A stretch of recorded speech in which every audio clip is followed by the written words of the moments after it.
கிறிஸ்துவுக்குள் மிகவும் பிரியமானவர்களே, ஆண்டவராகிய இயேசு கிறிஸ்துவின் நாமத்தில் என் அன்பின் வாழ்த்துக்கள். இன்றைக்கு ஆண்டவர் உங்களை பார்த்து சொல்றாங்க.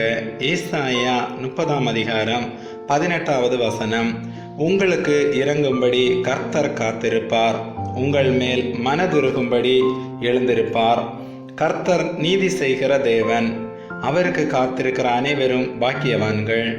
பிரியமானவர்களே, பாவத்து நிமித்தம் கர்த்தரை விட்டு ரொம்ப தூரம் போயிட்டீங்களா? மனிதனின் முயற்சியால் ரட்சிப்பு அடைய முடியுமான்னு பார்க்குறீங்களா? பாவத்தை விட்டு மனம் திரும்ப முடியவில்லைன்னு கவலையோடு இருக்கீங்களா? கவலைப்படாதீங்க, உங்களுக்கு இறங்கும்படி கர்த்தர் காத்திருப்பேன் என்று வாக்கு கொடுக்கிறார். பிரியமானவர்களே, நாம் எந்த ஒரு காரியத்திலும் முன்னேற்ற பாதையில் நடக்க முடியாமல் நம்மை தடுத்து நிறுத்தக்கூடியது பாவம்தான். பாவத்தை விட்டு மனம் திரும்பி கர்த்தர் மேல் நம்பிக்கை கொண்டு பயத்தினால் ஓடி போகிறவர்களுக்கும் கூட கர்த்தர் மனம் இறங்குகிறார். நமக்கு இறங்கும்படி கர்த்தர் காத்திருக்கிறார்.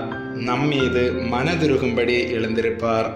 நாம் மற்றவர்களுடைய பார்வையில் அற்பமாக இருந்தாலும் தேவனுடைய பார்வையில் விலையேற பெற்றவர்கள்.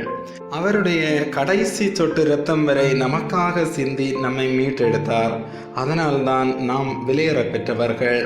நாம் எப்போது கர்த்தருடைய பாதத்தில் செல்வோம், அவர் நமக்காக இறங்கும்படி காத்திருக்கிறார். பிரச்சனைகள் நடுவில் நிற்கிறீங்களா? கர்த்தரை தேடுங்கள், அவர் நீதி செய்கிற தேவன். ஜெபிப்போமா?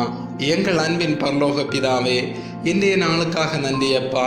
இந்த வார்த்தையை கேட்கிற ஒவ்வொருவரையும் ஆசீர்வதியும். இன்றைக்கு எடுக்கிற ஒவ்வொரு முயற்சியிலும் வெற்றி காண செய்வீராக. பிள்ளைகளுடைய தேவைகளை சந்தியும், அவர்களுடைய விருப்பத்தை கொடுத்து ஆசீர்வதியும்.